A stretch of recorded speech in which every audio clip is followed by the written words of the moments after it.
Assalamualaikum warahmatullahi wabarakatuh. Halo, perkenalkan nama saya Yuni Indraini. Di sini saya akan mempresentasikan mengenai materi telaah pustaka.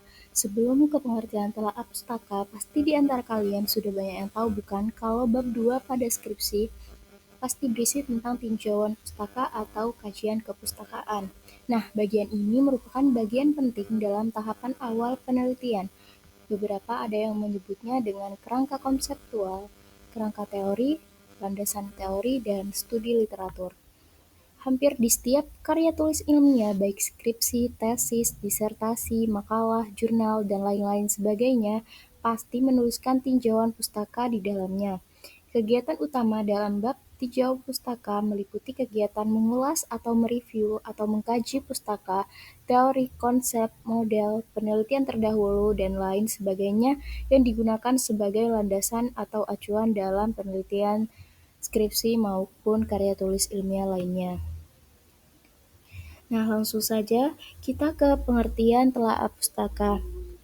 Telaah pustaka atau tinjauan pustaka adalah ringkasan penelitian-penelitian sebelumnya tentang topik tertentu. Biasanya bagian ini berada di bab 2 dalam sebuah karya tulis ilmiah.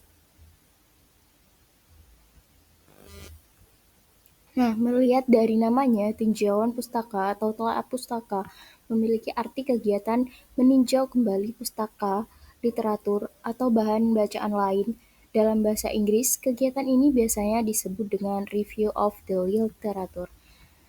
Nah, di sini Lady memberikan pengertian, tinjauan pustaka adalah penjelasan ulang harus berisi tentang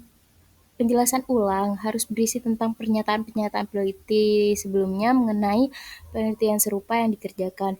Jadi, tinjauan pustaka didasari oleh langkah-langkah penelitian pengembangan.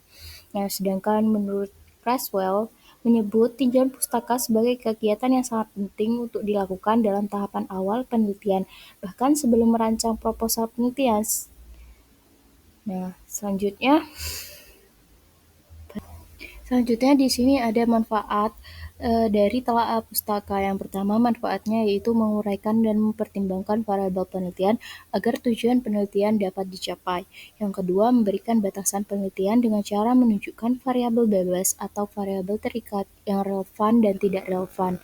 Nah, yang ketiga memberikan acuan untuk peneliti saat mengartikan teknik analisis data yang dikumpulkan dalam penelitian. Dan yang terakhir, memberikan dasar pemikiran pada peneliti agar dapat menyimpulkan hasil penelitian sesuai dengan tujuan objektif dari penelitian tersebut. Nah, selanjutnya ada 5 kriteria dalam menilai kualitas kajian pustaka. Nah, yang pertama itu ada ruang lingkup. Kategori ruang lingkup ini penggolongan kriteria inklusi atau eksklusi. Dan yang kedua ada sintesis. Dalam kriteria ini ada 6 kriteria yang perlu diperhatikan, yaitu yang pertama membedakan antara apa yang telah ditemukan di lapangan dan yang harus terjadi di lapangan. Nah, yang kedua menempatkan topik atau masalah dalam literatur akademis yang lebih luas. Yang ketiga menempatkan penelitian dalam konteks historis di lapangan. Yang keempat meningkatkan kosakata subjek penelitian. Yang kelima menyebutkan variabel penting dan fenomena yang relevan dengan topik penelitian. Dan yang terakhir menyatukan dan memperoleh perspektif baru dalam bidang ilmu yang diteliti. Nah, yang ketiga itu ada metodologi. Metodologi dalam tinjauan pustaka terkait dengan mengidentifikasi metodologi utama dan teknik penelitian yang digunakan dalam penelitian sebelumnya, dan keuntungan maupun kerugiannya masing-masing. Kemudian mengaitkan ide-ide dan teori dari lapangan untuk metodologi penelitian. Yang keempat ada signifikansi.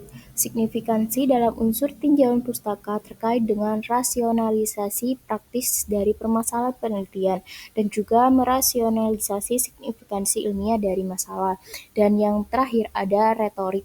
Nah, pada bagian retorik ini dikaji apakah kajian pustaka ditulis dengan struktur koheren dan jelas yang mendukung ulasan. Nah, selanjutnya ada sejumlah tahapan yang dibutuhkan peneliti untuk menyusun tinjauan pustaka yang baik dan benar.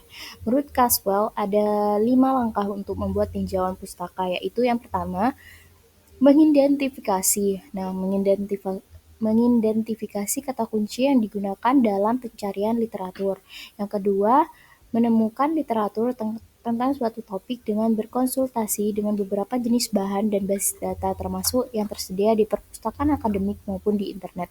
Yang ketiga, mengevaluasi secara kritis dan memilih literatur untuk direview. Dan yang keempat, atur literatur. Nah, atur literatur yang telah dipilih dengan mengabstraksi atau mencatat literatur dan mengembangkan diagram visualnya. Dan yang terakhir yaitu tulis tinjauan pustaka dengan melaporkan ringkasan literatur untuk dimasukkan dalam laporan penelitian. Nah, itu dia pengertian tentang tinjauan pustaka, kriteria dan tips membuat tinjauan pustaka yang benar. Semoga bermanfaat ya teman-teman. Wassalamualaikum warahmatullahi wabarakatuh.